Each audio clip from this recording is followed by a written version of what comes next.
Right. Alrighty, ladies and gentlemen, welcome back to episode number 2 of the Strengthlab podcast. As usual, with my illustrious and wonderful co-host, Mr. Andrew Corbinciaro. How are you today? You're never going to pronounce it right, but yes, I'm very good, Chris. I like to put a little bit of twang on it, bro. How was the session? How's the deload going? It's good, man. It's good. Coming up to 15 weeks out now, so you had a bit of a look at me yesterday as well. So I think we're starting to make a bit of headway now. I feel like I've dropped off quite a bit of fatigue over this last week or so. I was feeling a little bit cooked. A couple of big weeks over the last couple of weeks with everything coming up to Christmas and a lot of the usual type of stresses and all that jazz kind of playing into it. But I think, what do you think? It's probably some of my best conditioning that I've probably been in, closer to 15 weeks out, I would say, at like 96.5, 97 kilos. What do you reckon? For sure. What were you weighing this morning? I was 97 flat, but this is like after 3 days of 550 carb. And how were you looking? So basically I've put on 0 kilos from the beginning of this week. And how were you looking this morning? Fuller? Were you a bit fuller? I would say I'm probably at that point now where like I'm a little bit, I've pushed, because obviously it's not like an actual refeed in a sense of we're not trying to get a certain look. It's more so more psychological, more buying us extra time to kind of dig hard and diet, further from here. Mm-hmm. So rather than us actually doing it for that, it's kind of for a different purpose. So I think I'm at that point now where I'm actually starting to push a little bit too much food in, but I'm feeling good. So I'm feeling good, but the look as well, because like obviously when you combine, a lot of incoming carbohydrate with a deload, where, if you run a deload anyway, you're going to probably lose a little bit of that pop that you had to your physique at the initial part of the week anyway. So that session today was good. Caught up with young Johnny down at one gym. So that was good. We went and hit some push, had a nice deload session, just one to two exercises per body part there, in terms of like one for chest, one for triceps, one for shoulders. And that was good. So we trained. What are the calories on now? Like calories, what are the refeed calories been? So refeed calories are about 3.7. So that's about 260 protein, 550 carb, and 60 fat. Do you get like bloated at all from eating all that? Never, no. Like, do you feel full? I feel full, but like I wouldn't say I ever feel like. You don't feel stuffed? No, like I can still, even after I eat like a meal where I eat like one of my final meals that I have pre-bed is like 500 grams of charisma potato, and about 400 grams of mixed vegetables. So that's probably close to a kilo of food, and I can still pull a vacuum after I eat that food. Really? So yeah, I don't know. I never really have that issue with like getting full in terms of like my stomach like distending and not being able to control my midsection.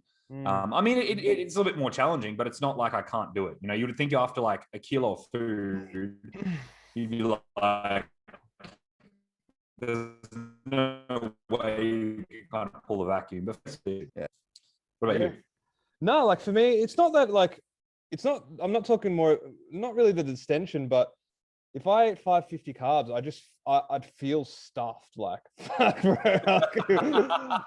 don't like, I would be just like, my stomach would be so full of food. I don't know how you can fit all that food in. And it's not like, only because it's like clean food. Like, it's not, carb. There's nothing in my diet that's like shit. It's like, it's all like a majority of that carbohydrates coming from cream of rice. It's coming from potatoes, coming from cereals, coming from Greek yogurt, different sources of chicken, that's beef. Where I noticed that I get super full. Like even when you like over the past couple of weeks, you've had me on I think like, what was it, close to 300 carbs at once initially. Man, that for me is like, if I don't, how I like to do a few little swaps with the fat. Yeah, but if I just stick to the low fat, it's like, even that is like at night when I have my last meal, because I like because I'm working during the day, it's like I don't really eat as much. Like, I eat more in the evening, so I'll have 2 pretty big meals. Like, I'll have dinner and that will be like fish and like 200 grams of rice with some veggies, and then I'll finish that, and then like with about an hour later, I'll have cream of rice, like 100 grams with like 250 grams of strawberries, and I'm like, Well, the funny thing is, right, is that that's not my last meal. So that 500 grams of crispy potato, 900 grams of or 500 grams of like veg, and then like a protein source of about 200 grams. About an hour and a half later, I have about 100 grams of cream of rice. Or lately, I've been having 120 grams of cream of rice with about 250 grams of berries. So what do you reckon? Well, actually, what do you reckon the difference is? Like, why do you think some people can just kind of like myself, like I'm very good at must be good at assimilating, I suppose, nutrients. Whereas like for someone like you, if you were to consume the volume of food that I would eat, maybe it's just because I eat that way. I've been eating that way for such a long period of time now that like my digestive system's kind of just used to that amount of food. Well, what do you actually put it down to? What do you reckon? What do you reckon the issue is? I don't know. I just get, I mean, it can't be like a space thing in the stomach, but although that's what it feels like, but it's got to be, yeah, maybe like a signal being I feel sent. full, but like I'm not sitting there and I'm like, oh, I'm extremely bloated. You know, I'm just sitting there and it's just like a normal amount of food. Yeah, look, I'm not bloated. Like I never get bloated, but it's more just like I feel like uncomfortably, like my uncomfortably full kind of thing for like about half an hour to an hour. And then it pretty much goes away. But yeah, it's like I don't have an appetite for it. That's the thing. Like I could go 100% without the cream of rice. Like I'm already full after dinner. Like I'm just eating for the sake of fitting my calories. I really do not need that. Do you know what I mean? So I guess that's maybe what it is. Just calorie requirements are a little bit different between us. Yeah, I think too, probably coming in from an off season, like the gut volume that I'm used to having in my stomach is like probably similar anyway in terms of the actual bolus of food. Like the calorie amounts may be different, like, but the actual bolus of food is like probably relatively the same. Just because obviously, you know, things like vegetables and stuff are going to go up as you continue to diet down. So, yeah, I think that's a pretty interesting point of discussion, isn't it? How high did they get in the off season? You like 700 at one stage? Yeah, I think we were a bit north of 700. I think we went up pushing about 750 there at some stages. So, yep. This like that mini off season that I had, I think we were capped out at about 4.2, 4.3, 4,300, 4,200. But the off season before that, before we actually started that prep that got cancelled because of COVID, I think we were pushing closer to like 4.6, 4.7. And that was closer to probably 700, 750 grams of carbs on most days. Crazy. I'm just a carbohydrate furnace. Yeah, that's fucked. And now, so once the refeed's over, what's the plan? Like, are you going back to what you were on, or are you going lower, or what's the deal? Do you know? I'm pretty sure we're pulling in hard. Oh, yeah, So Dean's words were, we're pulling in hard after this week. So even still, like, I think he's tried to offset the amount of calories that he's given me through this refeed. So like at the end of the week, it's like 4 days of 550, and then we're going 3 days where he pulls carbs down to like 300. So the next 3 days, so Saturday, so say Sunday, Monday, we'll be all at 300 carb. And then I'm assuming we'll probably find a middle ground between, actually probably keep it around 300, I reckon, for like the following week post that. I think that'll be a pretty good amount. So I know that we're planning on getting relatively, the weird thing is the weight's like coming off easily, you know, this time. Like I thought maybe because, you know, we dieted like in the past that I would be a little bit more resistant to fat loss this time around. But, you know, I suppose external supplementation is obviously going to play a significant role in that as well. And I think that's, you know, probably a big part of the reason why, you know, natty versus enhanced guys can, you know, if you're an enhanced guy, like you do back-to-back preps because you're not going to get the same sort of metabolic downregulation if you're using like external supplementation for like thyroid, like T4, T3, that sort of thing. As well as like lipolytics and fat burners. Whereas like for a natural, for example, they're going to be in a much different kind of situation where they're mainly just going to be their thyroid function could take a while to return back to normal, plus testosterone.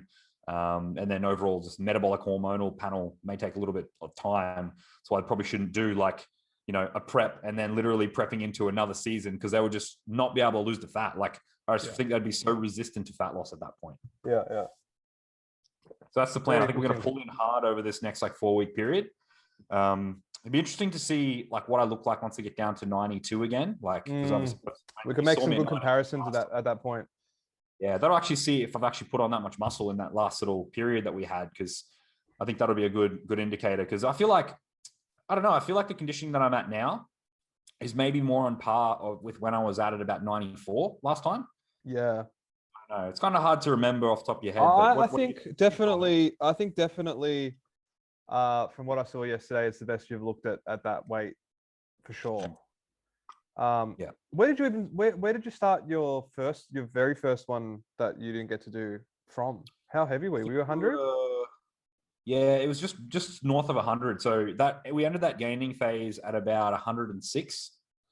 And then we did like that pre-prep phase where we went in pretty aggressive, pulled down to around about 100, brought food back up to, ended up starting at around 102 again. So it was basically the same starting point. It's just this time around, I feel like it was more like I hadn't actually had the time to accumulate that amount of body fat again. It was kind of just, I was very glycogen full. I'd had a lot of, food volume still passing through my gut. So I feel like I hadn't had the time to actually put on a majority of that body fat again, because obviously last time I'd come off a decent off season. So this time it's kind of a little bit different. So I feel like it's really like I'm coming back down to like 92 a lot quicker than what I did the first time that we were on the way down here. Yeah. And there's really not that much of a difference between the two approaches. It's just, I think that I'm in a much better position now because I just don't have the same amount of body fat I had on my physique last time. Yeah. So I look leaner at heavier body weight, I think. You definitely look leaner. You look bigger and leaner. So still plenty of room to fill out the weight cap. Like either way, like realistically, I'm probably still going to be 88, 87 on stage. I think that's probably realistic. Would you say so as well? Yeah. Yeah. It's so hard to tell because you're like fucking 10 kilos away now, basically. But the further away you are from the actual weight you need to be, the harder I guess it is to tell what the actual end result's going to be. I think it'd be good once we get down to 92 again. Yeah, that's when you can really start to see, all right, look, you might have 4 kilos or whatever. What is your cap? It's like 93. 93. Yeah, so 93. You got plenty. My physique's I feel like my physique's quite unique in that I tend to look marginally better the leaner that I get. You know how some people, when they diet down, they kind of just, they look good in the off season, but then they diet down, but they don't really change that much. I feel like my physique changes so dramatically from like 102 down to like stage weight. Like I almost look like a completely different person once I get down to that point. Like all the details, everything kind of starts to pop once I get close to actually that stage weight. Like bigger, 92 last time, that's when we were starting to really start to look decent. And then I feel we had to really push. We're still probably 5 kilos away from where we needed to be. So I feel like we were starting to get to that point where it was getting hard, but I was looking better and better and better each week as the weeks went on. Yeah. And like definitely the legs are coming through already. And the one thing that I was saying to you yesterday was the glutes. Your glutes have definitely, they're like held more shape, eh? They're more like boxed out now. Crazy, yeah. They're just like balloons. They're like, they're like reminiscent of a Mike Pearson. Do you know what I mean? But a bit more balanced. You know what I mean? So it's going to be good to see when they're absolutely peeled. Honestly. Yeah.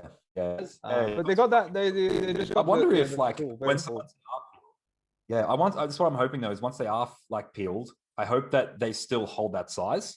Yeah. You know what I mean? Like I hope they don't fade away. Like, because you know how sometimes muscles can look like, oh, you think, oh, this guy's got a strong body part, and then they actually diet down and then they just fade away. Yeah. Because I've always been so quad dominant. My quads never really fade that much, but my glutes in the past, like sometimes they can fade a little bit. So it's almost like they look really like balloonish when like I'm at a higher body fat. But then when I diet down, it's almost like, I don't know if I lose tissue on the area or maybe I don't do enough direct glute volume in itself. But I feel like last time they kind of just, they faded away a lot. Do you reckon? They don't look, they're not reminiscent of what they are now. I don't think they were as big last time. That's the thing. So they didn't fade away, but right now, it's a whole nother beast right now from what I saw yesterday. So I reckon they'll hold decent size for sure. I reckon you'll be fine, especially come show day, but if they're going to be popping. So yeah, I reckon you'll be fine. Yeah, that's awesome, bro. I like to keep in touch with what's going on, you know. Like to delve into like I think with Christmas and everything coming up, you'll be able to you got some time off now and stuff, so you'll be able to focus a lot more on I think everyone would be, everyone during Christmas time is going to be taking time off. This is my time to take off from work and stuff, but yeah, focus. I'll actually start probably applying myself even more to the training and nutrition side of things. And you got your gym and everything sorted? What's that? You got your gym and everything sorted over there in Queensland? Yeah. I'll just obviously Braden manages, one of the gyms up there as well. So got other couple of boys up there that are clients and stuff too that competing soon. So they train at World. So it'll be good to catch up and probably do a bit of posing and stuff with other guys, and just see a bunch of guys up there that I haven't seen in probably a year at this point. Yeah. Fucking nice. Yeah, that's catch sick. Up with Big Az as well. Shout out to Braden. Shout out to Az. Yeah, Clint's moved down to Sunshine Coast. Oh, you won't be there? Nah, he's already moved, so he won't be there. So I thought about booking flights to the Sunshine Coast as well, but you just don't know what could go on with COVID. It's not worth it. Not worth the risk. Well, that's fucking Sydney had like over 2,000 cases today. Yeah, crazy. Yeah. So, well, they're predicting like 25,000, right, per day or something. Really?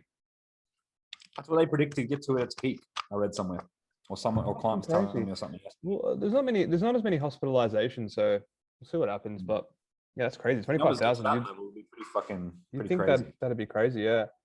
What are we talking about today, Chris? Well, I mean, we had a good intro there, a good East intro with how we both been doing, what we've been up to. So, I suppose today we're going to delve a little bit into what goes into a transformation. Now, I think that this could nearly be split into fucking 10 different podcasts. So I think what do you just want to give the main nuts and bolts of what goes into a transformation, maybe and then we can kind of, if we want to do later episodes where we delve into a certain area or more so specifically, then we can do that later on. I think 100%. We'll cover the nuts and bolts of it today, and then it may give us, even more episodes to do where we can like nail down on each specific point. But I think like one thing I want to cover today is like, I guess, varying ranges of experience level as well, like what things people can do to kind of like change the way they look fast, because we like at Strengthlab, we obviously have like, we work with complete people who have completely no idea, literally, like they've just been going to F45 or something like that, and that hasn't been working, and then they've just got no more ideas left. They're like, oh fuck, what do I do now? All the way up to, I guess, drive up the output, and it didn't work. Yeah, so I want to cover that kind of stuff, because like even like all the way up to like a little bit more advanced stuff, but I would say 80% of the people that that I chat to on a daily basis, like that are inquiring, they're in that first bucket. Do you know what I mean? So we can start there, I suppose, with the first bucket. Yeah, because I think that there's a massive misconception with what actually works, and people are being marketed to, and they're going to do this stuff like group training and all that sort of stuff, and not to knock group training, I think it's fine, but they're not getting the result because they don't have all the components together that they need to make, like, you can't just train, or you can't just burn a certain amount of calories and think that you're gonna that's the issue, right? Is they prey on people thinking that they have the perception of them working hard. So they go do this session, they get absolutely flogged, they get smashed, they feel good after the session because they've got like a massive endorphin rush. They think they've burned all these calories that allows them to then go and eat all this extra food for kind of free of charge, because they worked hard, like quote unquote, kind of worked really hard during that session. So they feel like they've worked hard. Whereas like, I suppose when it comes to like, what actually are the main pillars that are actually going to drive a transformation, like the activity component is such a small component of what goes into a transformation. Like if you were not tracking your macros and your calories and understanding at least the fundamentals of nutrition of what you're putting in your mouth, like it's kind of pointless, right? Like you think about how many calories that you actually burn. Like if you were to jump on, let's just say you jump on like an elliptical, for example, and you actually burn, let's just say the machine is 100% accurate and you actually burn 500 calories. How long is it taking you to burn 500 calories when you could simply eat 500 calories less? That 500 calories could take you 40, 45 minutes. If that's even if you're going at a decent pace, you know? Yeah. And it's not to say that you need to like eat no food and, you know, not do any activity, but you should have a good baseline level of like a calorie intake to kind of work from. And I think that a lot of people make the mistake of jumping straight into this huge deficit.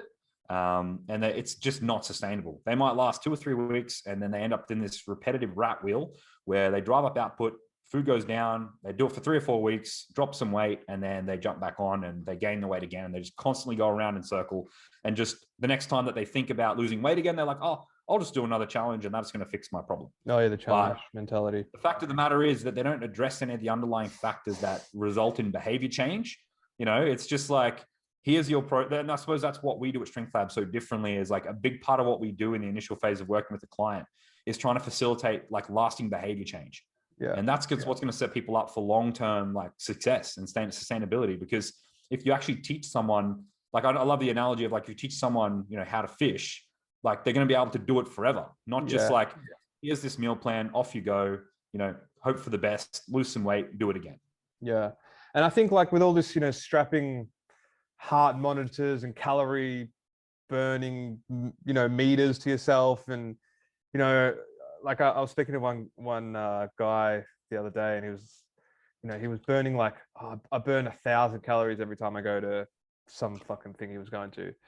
I'm like, that's like, in some cases, that's like, it's even worse because, like, I think you're doing two things that are very bad for losing body fat. You're burning, like you're doing a lot of activity, which is quite adaptive in my opinion.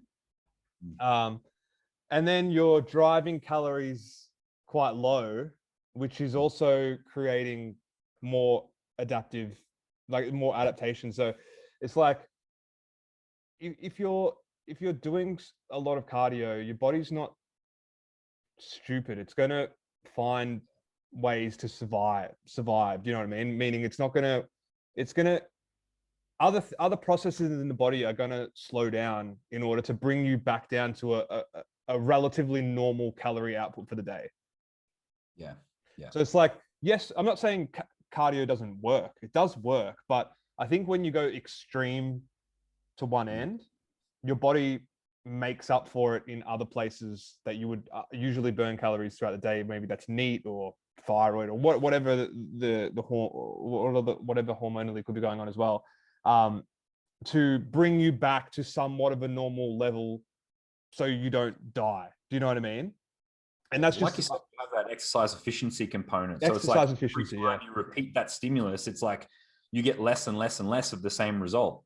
So, or you burn less and less calories because the body's getting more efficient at that stimulus. Exactly. So and this is the thing that's that why I think a lot of people 45 classes don't work, right? It's because it's the work. same activity again and again and again. There's no element of progressive overload. There's no, you know, real underlying factors that are going to change anyone's physiology. It's just this rat. You hear me still? Yeah, you just cut out for a sec, but it's I got what you said. Yeah. So yeah, and I guess like what the activity that you're doing at, say, like one of these places is, I mean, it's basically endurance training. You're training with submaximal loads for very submaximal loads, not like 45 minutes. 45 it's not even minutes. hit. They market it as hit, but it's not hit. Guys, it's literally not hit. Like that's the other thing. Like people tell me, like I'm doing hit training. I'm doing hit training. It's so good for fat loss. Hit training's not 45 minutes. I can tell you that.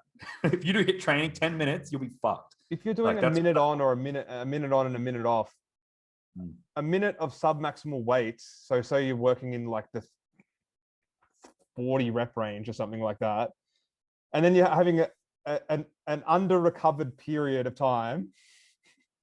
And then you're doing it again when you're under recovered. So you're going into the next set under recovered. So it makes the load even more submaximal. It's endurance training, bro. I know it might sound like we're ragging on like these group training sessions, but I think it's important that we set the perspective of why we're ragging on them. When it comes to body transformation, And this is what a lot of them promote. It is not the premier way of going about it. If you're just trying to get a little bit fitter, if you're just trying to, improve your cardiovascular health a little bit, then fantastic, all means. It's going to be something that's going to get you moving, get you active. And that's what you want to do, then that's fine. But do not go to one of these places thinking this is going to be the answer to change my physique, because it just isn't going to be.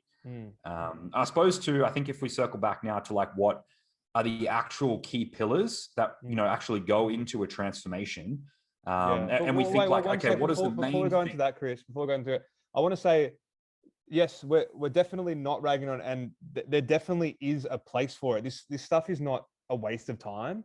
It's just knowing, if you know what the training modality is and what the outcome of that type of training is going to be, then you use that as a tool to insert into that component to get that result. Do you know what I mean? So it's like, well, we both have clients that still do F45 classes. It's just like they have a better understanding around that now, right? Exactly. Like we just tailor that into the structured program, into their periodization model.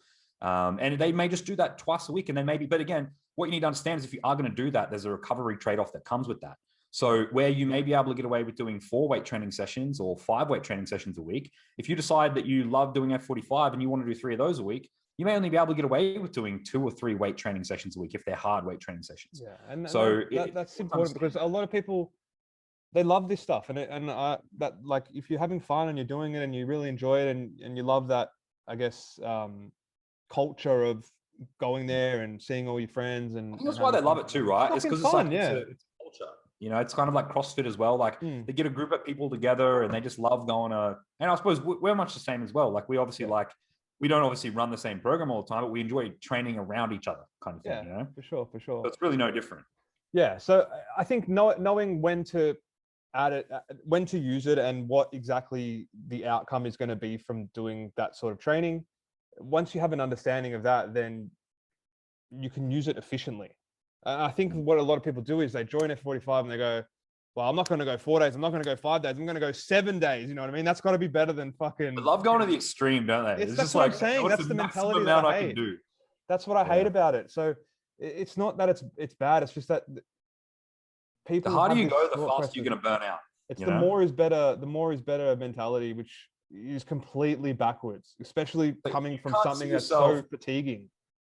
Yeah. If you do something and you can't honestly say to yourself, I could do this for the rest of my life, it's probably too hard for you and you need to pull back. So if you're doing 7 F45 sessions a week and you're like, I could probably do this for a month, then you need to drop that back. Whatever it is in terms of like whatever dietary structured approach you are, whatever training approach, whatever cardiovascular protocol it is, if you can honestly not say to yourself, and this is speaking to the general population, if you cannot say to yourself, I could do this forever, then it's probably not the right approach for you. Because I feel like even that mentality, even that thought process, because so many people, they watch a David Goggins video and they're like, oh no, I can do this for fucking month. I could do this forever. Do you know what I mean? Like, I was going to do this until my feet fucking bleed. Sorry, you cut out, bro. I'm just going to do this until my feet fucking bleed. That's what I'm saying. Yeah. So that's like, it's got to be like, there's got to be some, You're not David Goggins. You're not David Goggins. And that's what I'm saying. But people just override their own thoughts. Do you know what I mean? On what their recovery ability is, because like he's trying to sell books. He doesn't know how to coach a mother of 3 to get into some decent shape. Like you don't need to take that drastic measure. And honestly, anyone that's outside of like a high level athlete or an Olympic athlete, they're not even going to listen to anything David Goggins has to say, because even still, the advanced guys, like you'll realize the more advanced you get, especially in like, physique sport and stuff like that, the more you have to prioritize recovery. Like otherwise you will get injured. And the more time that you'll spend injured, the more time you're out of the gym, the less progress you're able to make in the long term. So there's nothing heroic about just fucking destroying yourself session after session, day after day, until you break, because you will break. There's always time to have period. And like even the high level Olympic athletes, like they understand that there's like built-in periodization to what they do. So there's going to be periods of active recovery, periods of overreaching, but you need to actually have a structured plan with what you're doing, not just go out and work as hard as you possibly can every single day, because that is a surefire way to run yourself into a wall and injure yourself long term. Yeah, for sure. Yeah, so I think now, like you were saying before, what do you think people should do if they want to, get things right, basically? Yeah. So I think the biggest thing, and this is, I'm just trying to think of like what, when obviously a lot of the initial consults that I get to come to me and they're probably not doing. And the biggest thing is like, even if people tell me that they're tracking their food, are they actually tracking every single bite that goes into their mouth? Because often I'll see it and they'll tell me that they're eating a certain calorie number, and it's fantastic that they're even thinking about tracking calories, because I think that if just to wind it back to the first pillar, and I think it should be tracking your food and tracking your macros and or your calories. So you have some understanding of, what is in what type of foods. Secondary to that is knowing where to find appropriate nutritional information, because a lot of the times people will tell me, like I said, they're eating a certain amount of calories, but they're making mistakes with their tracking. They're using things in MyFitnessPal, and a lot of the stuff that I'm developing in the course as well. I have a complete module on how to track food properly, because I can't tell you the amount of people that just track food with not even thinking about it. Like I went through an entry, right? So there's nothing wrong with eating out at like big chain restaurants, for example. I think that the example I'm talking about here is a guy who was eating out at Subway, and he was using an input from the actual MyFitnessPal database. So an issue with the MyFitnessPal database is that anyone can add anything at any time. So he'd tracked himself like a foot-long sub or something, a foot-long chicken schnitzel Subway, and it come in at like 300 calories. And I'm like, mate, this is a common mistake, right? Because people are like, oh, they're just chucking Subway and they chuck in the one that they wanted. Yeah, it's not 300 calories for starters. You actually need to go to the actual website of like Subway and find the nutrition information and input it into your own log, because otherwise, like, you have to assume that every entry that someone's put in is probably incorrect. Because that's like could be 700 calories different between, like, he's wondering why he's not losing weight at the end of the week, and it's because his tracking accuracy is nowhere near where it needs to be. So first and foremost, tracking your food, but then also to knowing how to track food accurately and where to find appropriate nutritional information. I think a big part of the reason where people fall down. And then the third thing with tracking as well is, people will say, I track everything I ate, but the scale's not shifting. But they're not tracking like what's left on the spoon. They're not tracking the milk they put in their coffee. For whatever reason, that handful of nuts they grabbed out of the cupboard, they weren't tracking either. It's kind of like they just have a cognitive dissonance to like these things that they're doing, but they don't actually even realize it. So like they've eaten this food, but because they haven't put it into MyFitnessPal, they've just completely forgotten about it. But 100%. They've tracked everything that they think that they've eaten, but there can be a big difference between what they think they've eaten and what they've actually eaten. And often the maths never lied. Yeah, and we know how prevalent underreporting is in research. In metabolic ward. Are they in metabolic wards when they did their research? A lot of the time. I think there's some in the metabolic wards. Yeah, there's plenty of research on it. Yeah. So it's like basically, the more overweight you are, the more you underreport how much you eat, and it gets crazy. It gets the amount that like obese people in studies underreport what they eat is just like mind-boggling. I can't remember what the percentage was, but which is why we need to have objective things. Like if you're going to track your food, you need a food scale. You're not. And I think it's another mistake people make as well is like they'll put like, I don't know, they'll weigh out like peanut butter or something, and they'll say, oh, that was 20 grams. Meanwhile, it was 40. Yeah. That's fat's 9 calories per gram. That's a big difference between what you think you've eaten. So you need objective measures. So you should be taking, like, at very minimum, I think you should be at least tracking your body weight, and you should be doing as many data points as you can per week. So you at least have an average to compare. And you also should be having a food scale and then tracking food into MyFitnessPal. Like, your food accuracy doesn't need to be like 100% on point, because again, there's even rounding on labels. But if it's that far out that it's not even within the ballpark, and you're trying to lose like 10, 20 kilos, you're just not going to get anywhere, because you're eating more food than what you think. Yeah. And if you're like if you're, say, a female, maybe you're eating 1,500 calories or something like that, and you're in a 20% deficit, it's only 300 calories that you need to overeat by mistake, you know what I mean, by underreporting. So the peanut butter example, you're getting an extra 20 grams of peanut butter in just that underreport there. that's already half of that amount. So if you do something, 2 mistakes like that, that's basically putting you back at maintenance, and you're not going to lose weight. You're not going to lose weight doing that. Yeah, I have a whole section on this actually in the course that's coming up. So it's yeah, and also too, like I said, the smaller the individual, the lower the requirement in terms of calories per kilogram, and higher that relative percentage of error is in their intake. So if they're eating 1,500 calories, like you said, 300 calories, it doesn't take much to do that. You know, I've actually listed an example of like how much 100 grams of milk that you haven't tracked in your coffee, you know, and actually even 5 grams of like peanut butter, and then also too, like not tracking oils and stuff in the pan.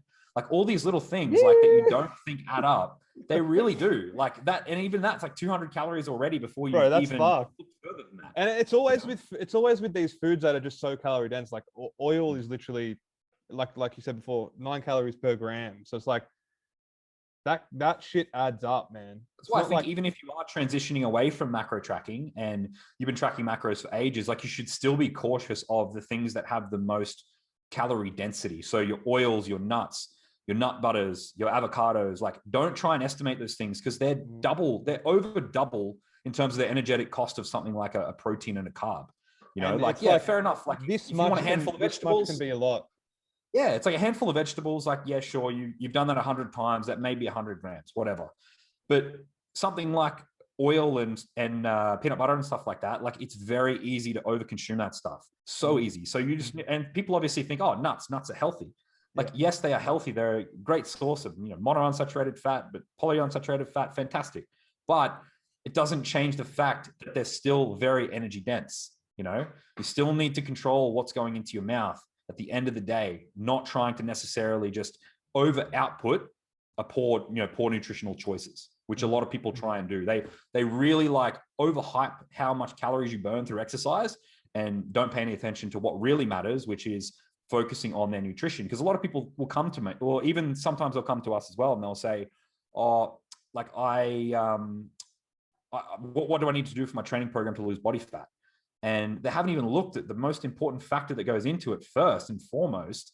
It's the nutritional program. And that's where we really start, and we really try and educate people early on in the process, because the faster that you can upskill someone in terms of their nutritional knowledge and tracking their macros and understanding what's in food and where to track foods and tracking accuracy, the faster they get onto a straighter path, and the faster you get that result for that person, and the faster you get that transformation. 100%. And it's like, a small change to your nutrition can make a massive change to your body composition, but that's huge. A big change to your activity output will only make a very, very, if any, dent in your actual body composition if you don't have all the other factors in where they need. What you got to do is look at it like this, right? Like 1,000 steps, depending on the size of the individual. So a bigger person will obviously burn more calories per step that they take because they're a larger individual, they've got more muscle mass.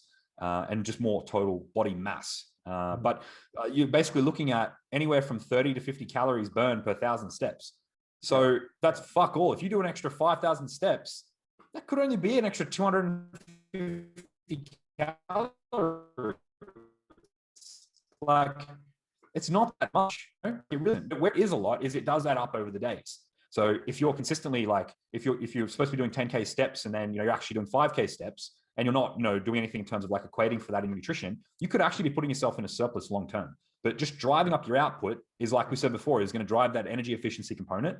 It's going to get a lot of your systems adaptive to that stimulus. And I mean, yeah, it's not an efficient way of going about it. So I think that's probably the biggest pillar, is the nutritional aspect that people overlook to start with. Would you reckon that's pretty 100%, because you're going to get so much bang for buck just doing that. Do you know what I mean? Like, you could get everything else wrong. Yeah. And you get that right, you still do a pretty good job. Well, that's right. Because I've even had people during COVID, for example, that haven't been able to train whatsoever. And I've been able to give them a great transformation because we focused on the nutrition aspect. So you can literally do this in the absence of training. Like, obviously, you're going to look better. Your body composition will look better. You'll have more muscle. So your transformation will be more impressive. But you can lose body fat and you can improve the way you look from just nutritional input alone. You don't need to train in order to do that. Yeah. And I think, next on the list, would you say training would be the second thing on that priority list. Yeah, I think then I would probably go training. I mean, that we'll go obviously the big hitters because each one could have like a subcategory on their own. But yeah, I think then the heavy hitters would be, and when we say training, we mean resistance training. So training with weights, giving yourself like a progressive stimulus that you can actually adapt to. Yeah. So I think it's important to say, like, before we were saying how adaptive cardio training can be, and resistance training is also very adaptive, but the benefit of resistance training is as you are adapting to it, you are also growing lean tissue. So it's giving you, it's like magnifying your body composition results. Whereas when you're doing cardio, you're actually, I would go as far to say, as losing lean body mass in some instances, as you, especially if you're in a calorie deficit and there's no real like weight, like load stimulus being used. So that's another reason that it happens, because like I said, they lose muscle tissue, and that also impacts their BMR, or their basal metabolic rate, because now they've got less muscle mass. So now they're even eating less food. It's But just the a cycle of regulation, eating less, doing more, eating less, doing more. From doing more, you're losing lean muscle.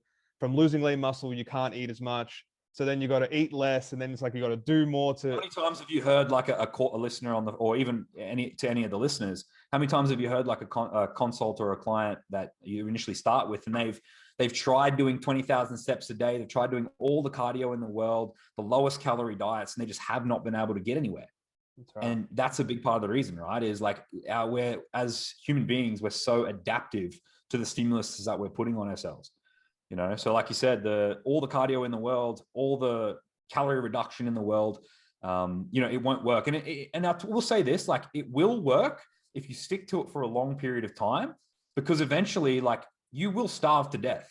You know, like we obviously look at the people in concentration camps, and like, you will legitimately starve to death. The problem is people only do it for a short period of time, and then obviously it's not sustainable, so they can't stick to it. But if you were legitimately doing 20,000 steps a day and you were on like 500 calories or 800 calories a day, you will get to a point where you will starve to death. Like, we know that's going to happen. It's just what happens is people, they'll think they do this for a week or two, and then they have a huge binge, and then that brings their total weekly intake way up here. It brings about bad eating behavior. So it's like just cyclical binging. You know, I mean, and again, it's something they overlook as well up here, because then they don't actually see the binging that they've done. All they see is the hard days of training and the low calorie dieting that they've done for the past 2 weeks. They don't count the Domino's pizza, the fucking ice cream, everything else they consumed in the last 24 hours. They don't count that. For sure. Bro, I had a question on my Instagram yesterday. How do I lose chin fat? What's the special exercise to lose chin fat? Fucking gold. Is that a serious question, or? I think so. I don't know. It's fucking great. It's fucking great. Okay, yeah. So training has got to be supportive of lean tissue growth. It's got to stimulate lean tissue growth.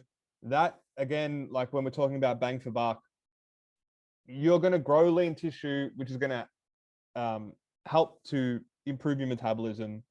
But you're going to burn more calories throughout the day, and you'll be a leaner person.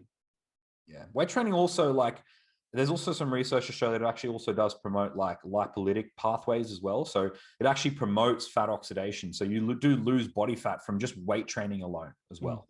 And I actually think that, like we said, that is tied more so back into having more muscle mass. So therefore you have a higher basal metabolic rate and you burn more calories at rest.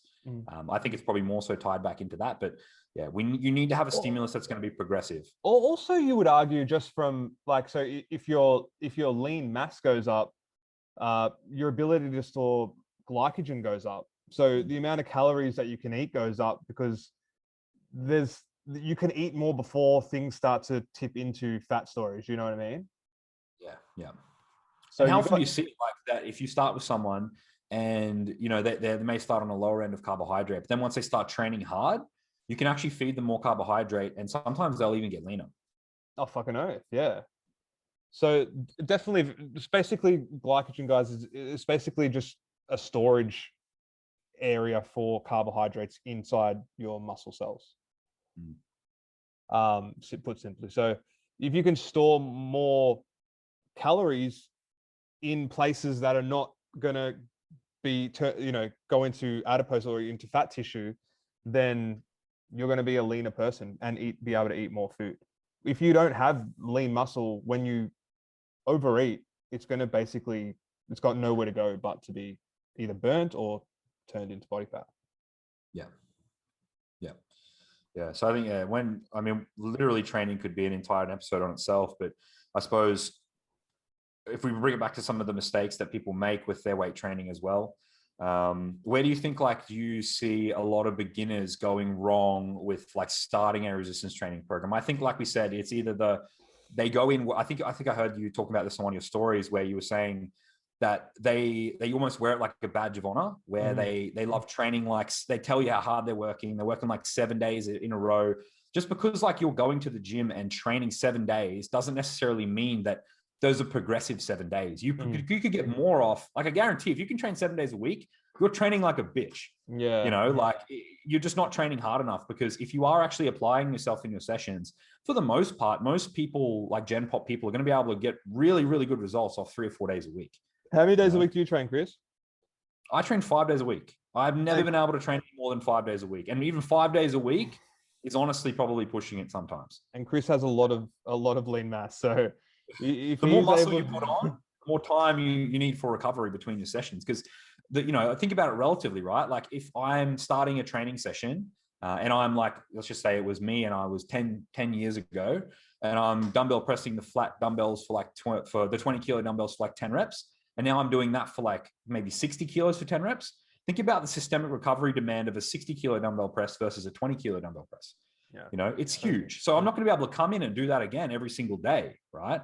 You need to give yourself time to adapt to the stimulus, because when the body experiences a stressor, we don't actually make the adaptation to that stressor until we're actually, recovering, and we've got, adequate protein coming in and all these other variables that need to come in. But it's actually while we're recovering where we actually make the progress. And I think another important part that, beginners often neglect as well is they'll drive up all these pathways in terms of, really low food, they'll drive up a lot of hunger hormones, all that sort of stuff. And then one of the biggest aspects, and this is in the research as well, is with people undersleeping. People put themselves into positions where they're doing all these things and working really hard, but they're only sleeping 4 hours a night. I guarantee if you did nothing, David Goggins effect. If you did nothing except train 4 days a week and then maintained a good sleep schedule, 8 hours a day, you would lose weight. Sleep is such an overlooked aspect of the process that people just don't care about. They're just happy to go to bed at any time. They're just watching TV. There's no good sleep hygiene processes in place. And I think that a big part of, what beginners need to do as well is, I think sleep is another thing that you could literally have another section on its own. Yeah, sure. Just with training, because it does tie into that as well. Because if you're in a position where you're chronically overtrained, likely, and you're underfed, likely your sleep's going to go to shit as well. So keeping that metric as a good biofeedback of how am I sleeping? You don't have to sit there with a fucking aura ring and how was the quality of my sleep? But if you're not sleeping a good at least 7, 8 hours a night, and it's not, it's an sleep, then you need to rest that before you even do anything else. Yeah, sure. Still got me? Yeah, I got you. I could hear you. It was a bit fucked up, but I could hear. So for me, I can build muscle with 4 to 5 days of training. I can maintain muscle on 2 days of training easy. I know that now. Especially in the last month where things have been very, very busy at work. There was 3 weeks there in a row where I only trained 2 days a week. Bro, I didn't really notice any difference in my physique. In fact, when I started training again, probably looked better. I looked better. Yeah, I actually looked better. So you don't need to go crazy.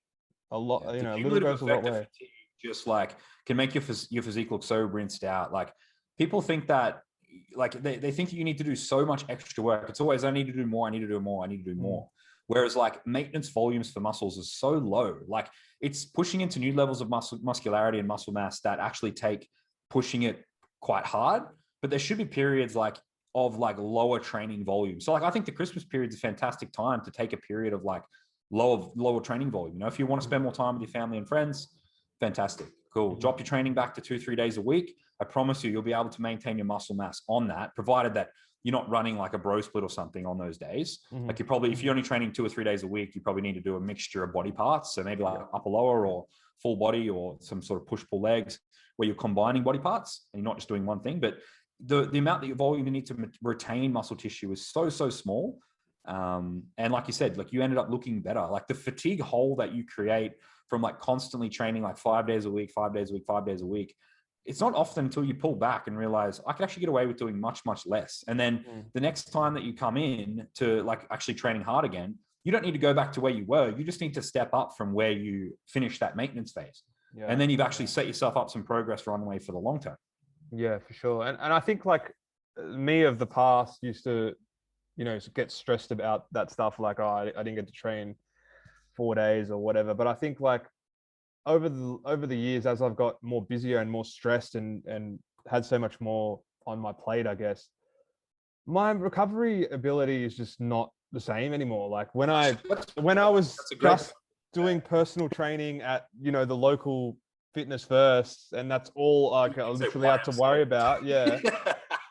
That's all I had to worry about. Like I could train as much as I wanted, and it would What's be important there is because obviously we're advocating training less, but what people need to realize is that if we love training, if we would train more if we could, you know, but we just can't because we don't have the recovery capacity to do so. And if we did, it would be deleterious to our results. So if we want to train more, like I can only train 5 days a week because that's as much as I can handle. If I was to train 6 and 7, I would love to train every single day as well. And, you know, because obviously I think people get addicted to training and addicted to the process because, you know, it's fun. It's fun going to the gym. It's something to do with your day. And it's good to see that progression for the day. But if it's not contributing positively to your results, you need to look at it objectively and ask yourself, am I actually making progress? And I think that's another important thing with the training as well is like, it brings me back to like actually tracking your training too, you know, because like a lot of people will train and they'll say that they're training 7 days a week, but they're not following a training program. They're not doing anything to actually track their training. So they don't even know what they've done 4 weeks ago. So how do they know if they're progressing or not? So that's another important part I think that we can touch on there as well. 100%. Yeah. Like it's not about going, it's not about the frequency. It's not about the duration of your session. It's about what you do when you're there. And are you progressing? Yeah, the intensity. They all think, oh, I trained for 3 hours. Yeah, it was such a hard session. They always use a marker of like, again, it's using something that doesn't matter. You know, it's like, yeah, you trained 3 hours, cool. You could have got that session done in an hour if you actually trained hard. You know, like the actual like putting the things like it's like just putting the rocks where they actually need to go.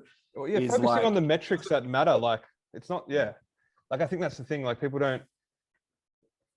Someone who trains for 2 hours a day, if you ask them like, oh, great, like what has been like the progression of your bench press over the last 3 months? They would be like, I don't know.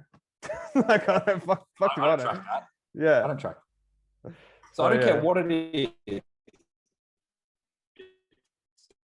Notebook, if it's an app, if it's Strengthlab, it's what you've actually been doing and you're following some sort of similar structure in terms of exercise selection, you're going to make fantastic progress. But and I think as well, like beginners can take the logbook too, and they can take it too far. You know, like how often do you see like a beginner, like you need to keep that form timeless and progression should come organically. Like you don't want to necessarily be rushing your progression because like on the bench press, you don't just want to say, oh yeah, I put on 20 kilos to my bench press, but we have a look at the reps and you look like you fucking, I don't know, you're throwing the bar around and it just looks like you're going to pop a shoulder out, you know? Like the form should be very consistent. So with the repetitions, like it's like tempo can be important, but what's more important is probably keeping like a timeless form, which I would call just like a really good, like, you know, probably controlled eccentric of like 2 to 3 seconds and maybe like a 1 second concentric. You know, if you keep that kind of in your head most of the time, like most exercise, that should be pretty consistent. It's when you start just shifting load and you get into the habit of like being so bullish with the logbook that you need to see some sort of progression every week.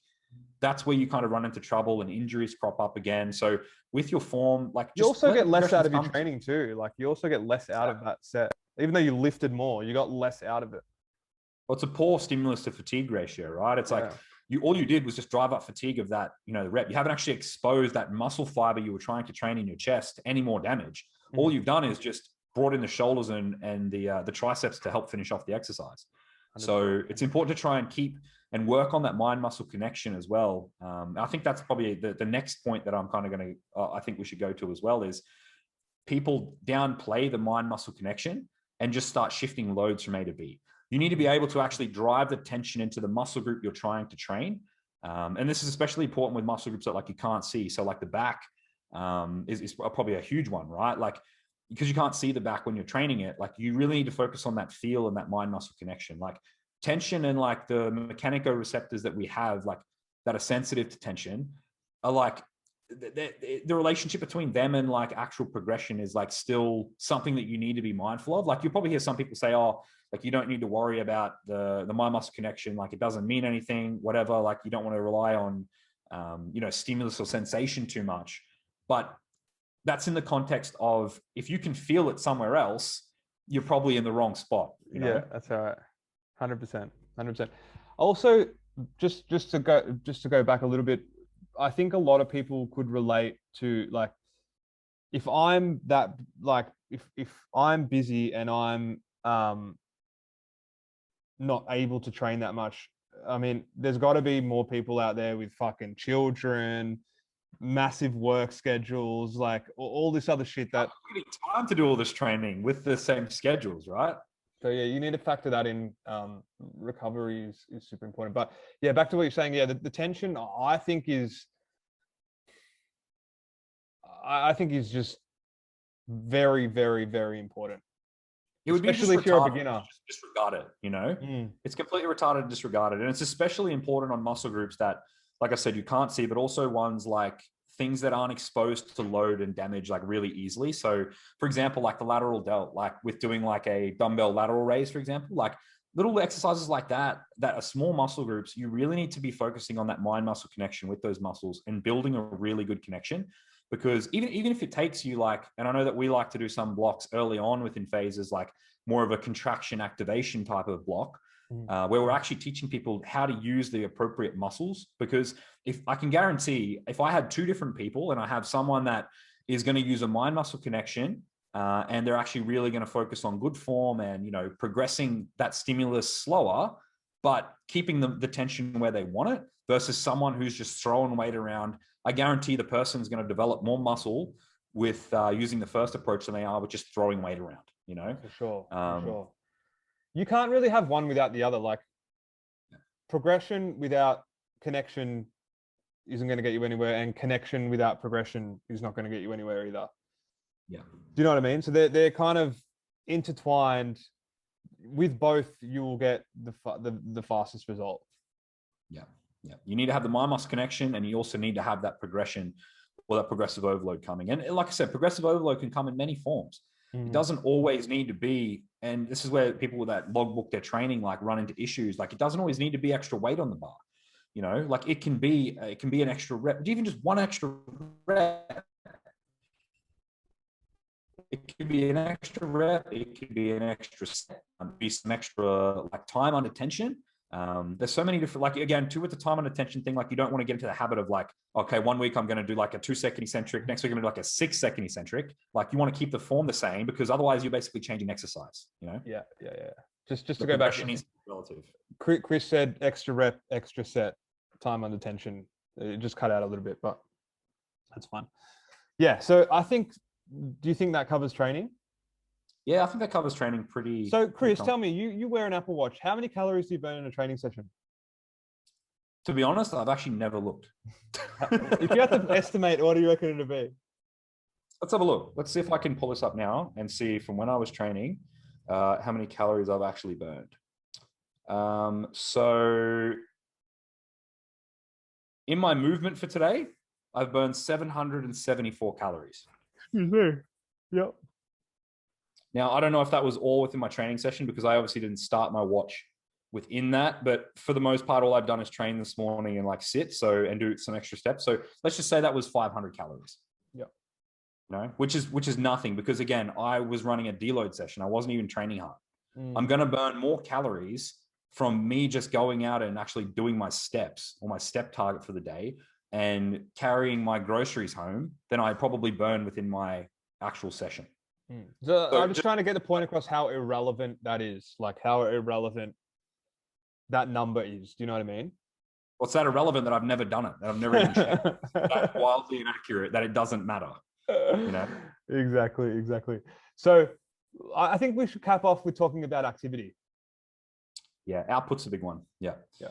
And I think output's a big one in that it's more or less just a metric that needs to be kept consistent. I mean, obviously, when it comes to output, you've got your step target that you can be hitting. You've also got like additional cardio activity that maybe with a specific amount of like calories burned type of goal, or like duration, right? So why we kind of said that it's not a good idea to like use your Apple Watch as a marker of like how many calories I burnt during my weight training session is because one, the tool is wildly inaccurate. And we definitely know that. We definitely know that for sure. Yep. So that in itself is a reason not to use it.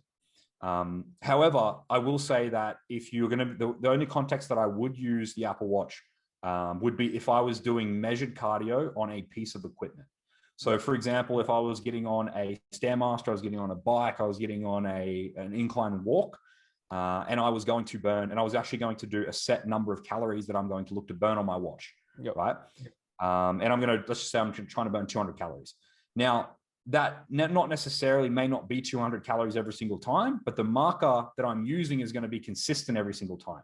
So you can either, whether or not you use that marker and you go, okay, I'm going to do 3 sessions of cardio a week and I'm going to burn 200 calories, or you go the other route if you're just going to go with, I'm going to do 3 sessions for 20 minutes or so, you know, regardless, it's kind of the same thing. But people overestimate the amount of calories they burn in things like weight training and stuff like that. Whereas you can have the potential to burn way more calories doing actual specific dedicated cardio where maybe you're lifting your heart rate above a certain target. So, you know, for example, if I'm just kind of leisurely walking along, that's just my daily step target. That's like my NEAT or my non-exercise activity thermogenesis. That's literally all we're kind of doing there. That has a big component and a big role to play as well, outside of the actual, you know, activity we're trying to burn. So the actual NEAT itself, I would say, is probably the main thing that you want to be looking to track over the long term, because it's something that's going to be relatively consistent. So for example, if you're in a fat loss phase and you're looking to lose some weight, it's often common to hear that we should do 10,000 steps, you know? And then people take that and they think, oh, well, I need to do 15,000. I need to do 20,000. And then at the end of it, it's just like, what are you doing? Fucking walking all day? You know, it's like, I had one girl tell me she was doing 30,000 steps a day. And I'm like, how the fuck are you doing that? Like, who has the time to do 30,000 steps a day? Nor is it needed. Yeah, that's what I mean, right? So like I said, it's a baseline number. And even with NEAT, like we still actually don't have a quantifiable number to actually put on, you know, all the unconscious activity we're doing. Although we have something on our wrist that tracks the steps we take, it doesn't track the movement I'm doing with my hand. It doesn't track, you know, me standing up, me sitting down. It doesn't track the energy associated with those things. So another important reason that we want to look to track NEAT is because it has a potential to down-regulate. So it goes through a process, what we call like adaptive thermogenesis. So thermogenesis is basically, you still got me? Yeah, I got you. You froze for a bit there. Can you still hear me? Yeah. Cool, yeah. So did you hear adaptive thermogenesis? Yep. So adaptive thermogenesis is basically a process where you start becoming more energy efficient with the amount of calories that you're burning. You know, so for example, it's not uncommon for people to make a calorie reduction, and if they're not tracking their NEAT, they just stop moving. So the body, again, like we said, is trying to return back to baseline. It's trying to return back to normal, or its homeostatic function. So it's going to try and stop you moving to the same degree to try and, like, you know, preserve life. Yep. So that's why we need to track steps. That's why I don't like tracking like exercise in only one portion of the day. So it's like if you go and do a class and you're like, oh fuck yeah, I burnt X amount of calories. Sit on the couch all day. And then your NEAT for your subconsciously your NEAT drops after that period because you're walking out of the class and like, fuck, that was a tough session, you know what I mean? Like, I'm just gonna, like, your body starts to chill for the rest of the day subconsciously. Do you know what I mean? It's not But yet your perception is you've worked really hard, and you could think, and honestly, the same thing's happened to me many a time. Like when I'm dieting even now, like You cut out. Is I feel like I've done so many steps today. I said like the perception of my own step count. Like I even mess it up sometimes too. And I've been doing this for a long time, you know? So what can happen is like my perception is I must have done a lot of steps today. And then I actually look down at my watch and I'm like 5,000. I feel like I've done at least 10,000 steps, you know? So that's my body's way of, you know, regulating itself to try and stop me moving, to try and preserve energy. Now, if you put that into a long-term scale, and you're just like chipping away at your calories, but you're not, you know, taking any account for your step target or your NEAT, then, and you're wondering why you're not losing weight, then that's the reason. So you need to keep that NEAT at a good baseline level. So even though, like I said, we don't have necessarily something that's extremely accurate to track it, the step targets is the only real thing that we have at the moment. That's the best thing to track, because at least we can keep that number consistent. Yeah, you know, you can easily hit 8,000, 10,000, 12,000 steps a day and just keep that at a baseline level. Because then if you're doing that, then the actual calorie reductions you're making, you're actually making it, you know, more of a deficit. You're not just burning less, you know, now because you're moving less. And Chris, how many of your clients that are in the bucket of what you know, the kind of, I guess, clients we've been talking about today, how many of them do traditional cardio where they get on a cross trainer or they go for a run or they do fucking any of that sort of stuff? I would say it's a bit of a mix. Like the thing is I think once they start, they realize that they don't need to do it. You know, so it's almost like unless they enjoy doing it, I won't program it for them, like specifically. Unless of course, you know, I assess something and they've got some issues with some, you know, health markers or some cardiovascular, you know, issues that, you know, may need, you know, may need fixing. They're really only tracking like a step target, unless of course I've dropped their food down to a position that's already quite low.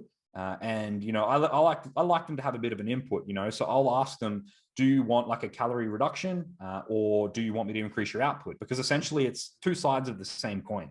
And, you know, most of the time they'll get to a point where their calories, they're kind of happy at that level. Then we can just increase the deficit through like actual cardio as well. But more often than not, like they just they either just, you know, because you can also trade off cardio for steps and stuff like that as well, because again, it's just energy burned, you know? So I would say that in terms of like actual specific activity, it's like, it actually drops off. So the more they work with me, the more they start getting results and realize, oh shit, I actually don't need to do all this cardio. The more they just stop doing it because they never actually really enjoyed it in the first place. They just enjoyed the fact that they thought it was giving them a better result. Exactly. I think like most of my clients would just have a step goal. The only time when, you know, the only time when I would be programming formal cardio would be A, for people who are very lean or getting very lean, so more advanced stuff, or B, people who are very time poor. So they don't Like get enough steps. like myself, I could benefit from doing something like that because I fucking sit at a desk all day.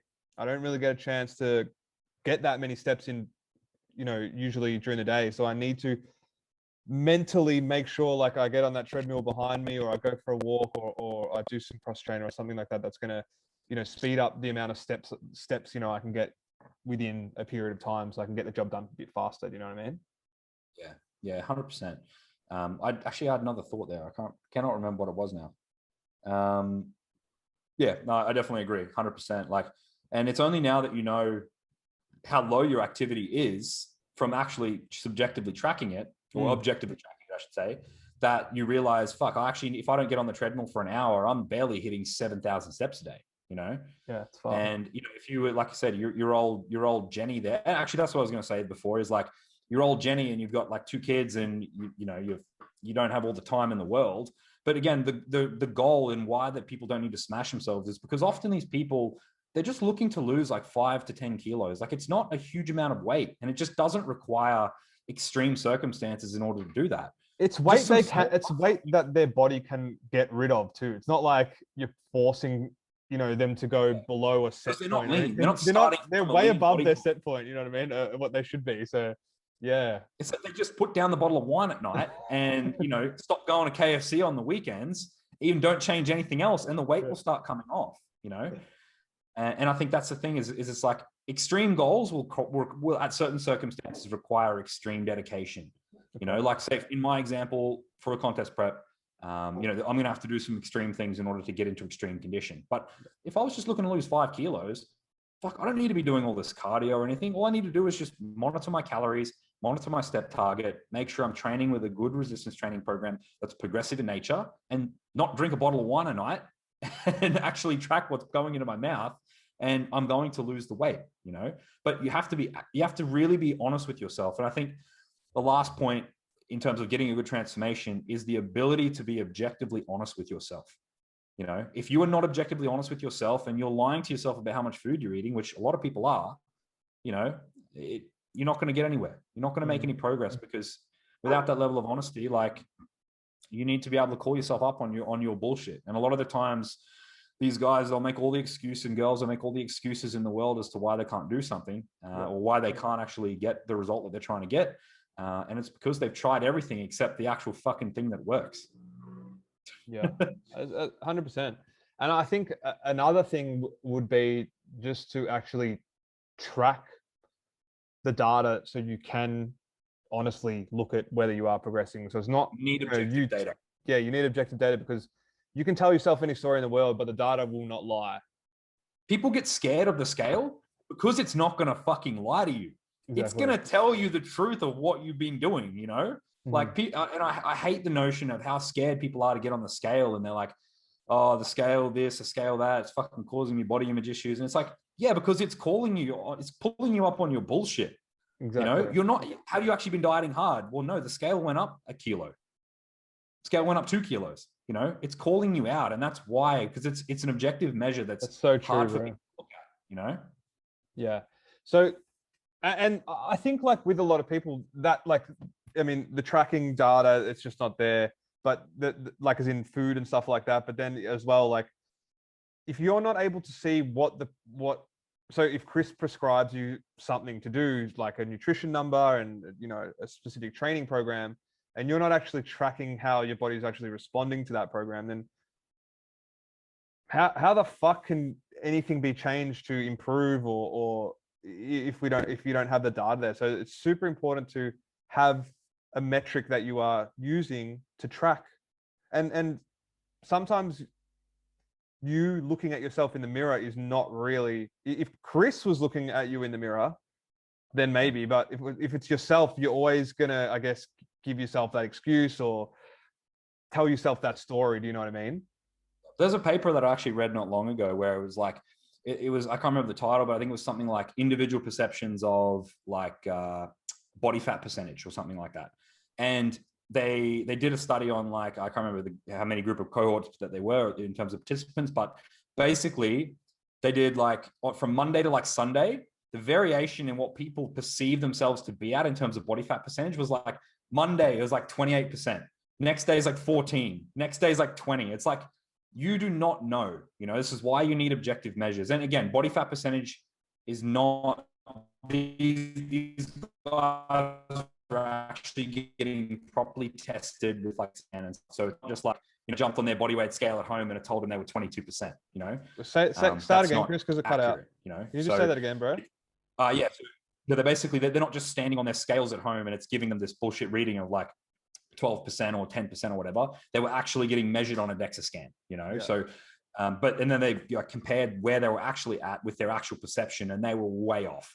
Like, I'm talking over, sometimes some people over 10% off in terms of body fat percentage of where they thought they were. And it just changed. It fluctuated so much from like Monday to Sunday. So it just goes to show, like, we are very, very terrible from like at actually viewing ourselves in terms of body composition from day-to-day changes, which is why you need to, like, take yourself out of the equation as much as possible and just rely on, like, your objective measures. So, your training performance, your body fat, your body weight. If you have someone that is really good, can take skin folds. Good objective measures, or even pictures are really, really good as well. Because again, no one likes taking progress photos. I can't tell you the amount of people that first come on board and they're like, oh, I'm scared to upload my progress photos, whatever. And I'm just like, And I make them do it because it's something that's so important, because eventually you're going to look back at those pictures and you're going to be proud of what you've seen. Because sometimes like you don't actually realize how much progress you've made and how far you've come until you look back at the photos and you're like, holy fuck, like I look completely different, you know? But yet up here, they're still the same person, but they don't realize the changes that their body's gone through over the past 12 weeks. You know? That's very true, man. Like, I think I've worked with clients in the past who just never see themselves as like they've made the transformation that they wanted to make, but nothing changed up here. So they still look at themselves as fat. Do you know what I mean? Or ugly or whatever the fuck it is.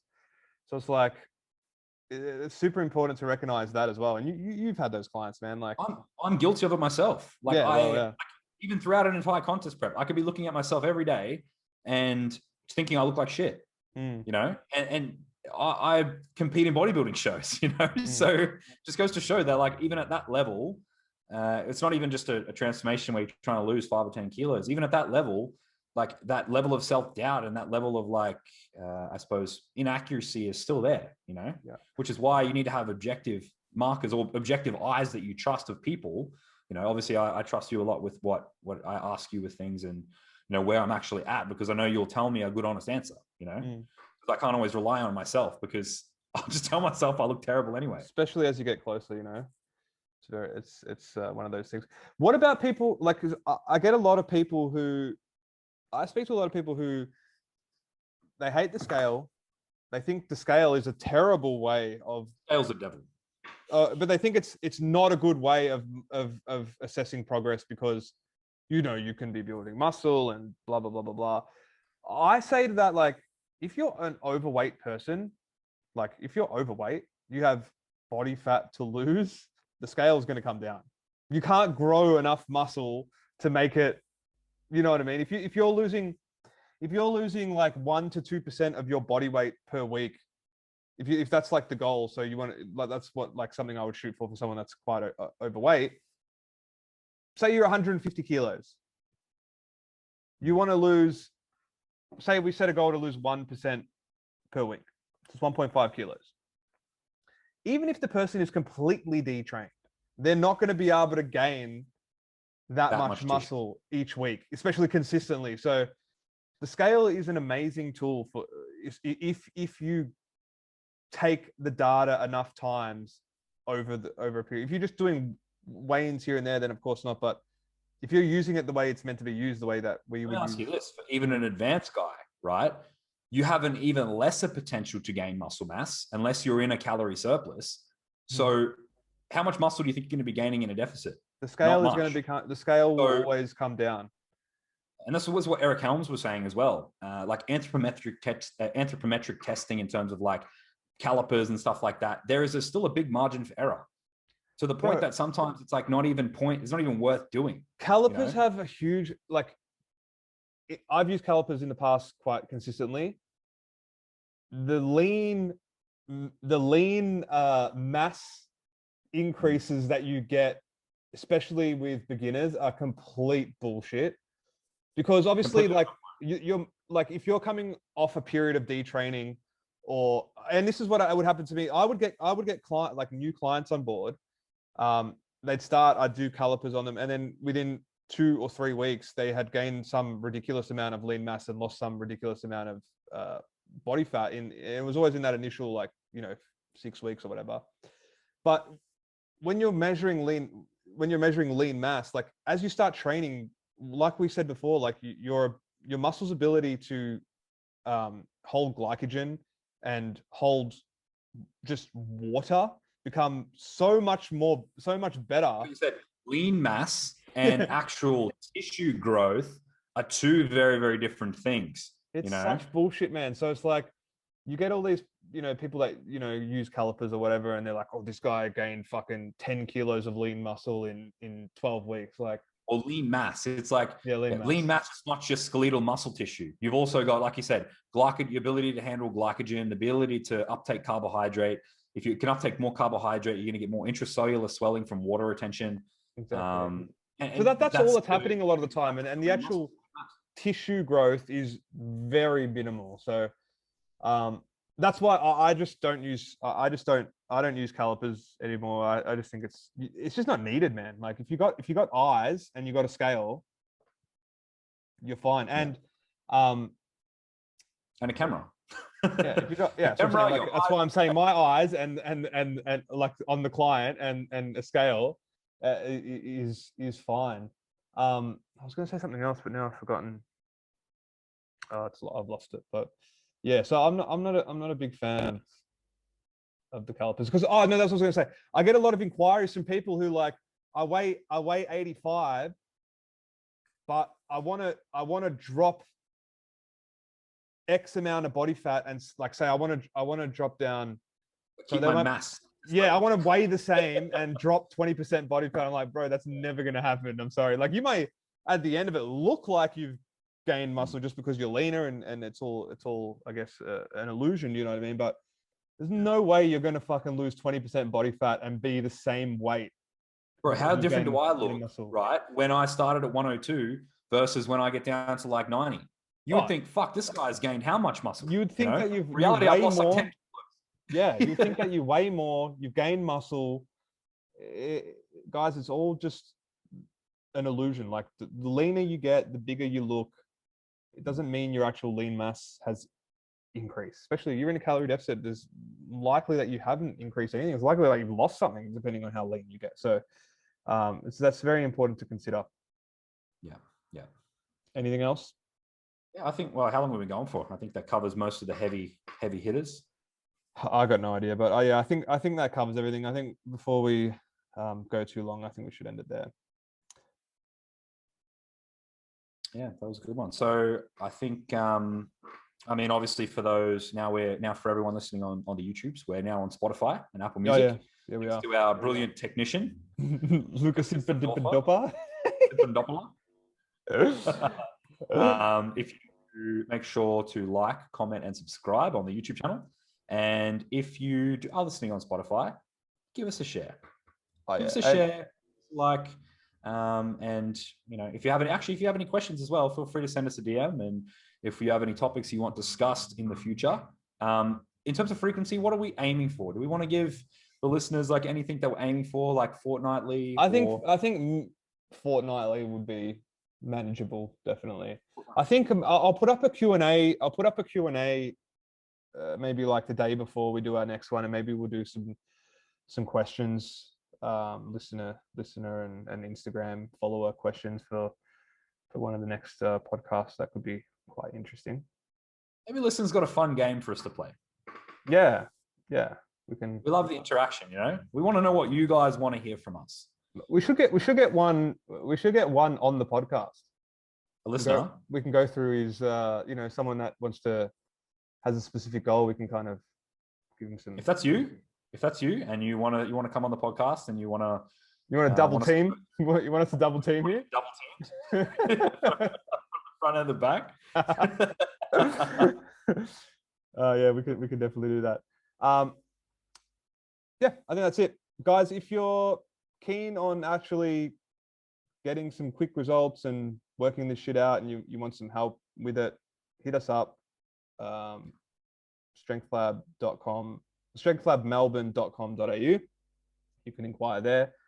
Yeah, and like Chris said, give us a like, comment. Want to hear what you have to say, and we'll see you next time. Thank you very much for joining us, Chris. Appreciate it. Got the course coming. Thank you very much, sir. As well. Can you talk about the course maybe just before we go? Quickly talk about. Just give me a 1 minute summary. Quick synopsis. Yeah. So we've got the first of our Strengthlab transformation courses coming out. So if there's anything in here that you thought was amazing content, or you want to hear a little bit more about, we will have a course coming out on it soon. I've literally been spending the last few months putting together a number of different modules, from like physiology of fat loss all the way through to practical application of nutrition, practical application of like using MyFitnessPal, using correct nutritional information, physiology of training, hypertrophy, physiology of all things transformation, the coaching process, habit formation. I'm about probably halfway through, I would say, a little bit over halfway through. And then obviously we need to go into the editing stage, but that's going to be coming out soon. It'll be all delivered through a web portal. So you'll obviously be able to get your login to a web portal. It'll be kind of a similar lecture series type of format. And then, yeah, I'm really excited to kind of interact with a few of you guys and get people transformed and just understanding what are the real pillars that go behind a transformation. Because I mean, fuck, we've been doing this for a long time now. We have a lot of experience in the area, so we don't hide behind the textbook, so to speak. We don't hide behind the textbook. And this hide behind the textbook. That's our motto. This one is going to be a massive game changer. I think. Like, I don't think we've both done a lot of courses in our time. I've been doing this for over 10 years. You've been doing this for a fuckload of time as well. We, like the two of us have, I don't think anyone has probably studied as much as us in the field of what we do. I'm not saying like in research or anything like that, but I'm saying like in the field of actually application of getting results. Yeah. And then mix that with working with tons and tons of clients. Yeah, this is going to be very special. Like I'm so excited to release this because I don't think, like, from the courses that I've done, I don't think anyone's even going to come close to what we're about to drop. So I think it's going to be very different to anything that's out there, just because it's just so the practical application component of this is not just like, oh cool, you're going to learn about some weird pathway that's not going to help you fucking apply anything or get results. There is some obviously applications, some physiology stuff that is important as well. But what you need to know stuff important to what you need to know to then apply it. And I think that's why it's going to be so different to anything else that's out there, because like I said, with the experience that we have in this game and doing this and the amount of transformations that we've done over the years, like it's going to be something special. So. Oh, fuck, I can't wait, man. I can't wait. All right, Chris, thank you very much. Appreciate your time, and we'll see you in a couple of weeks. Fortnight. Easy. All right, brother. Ciao.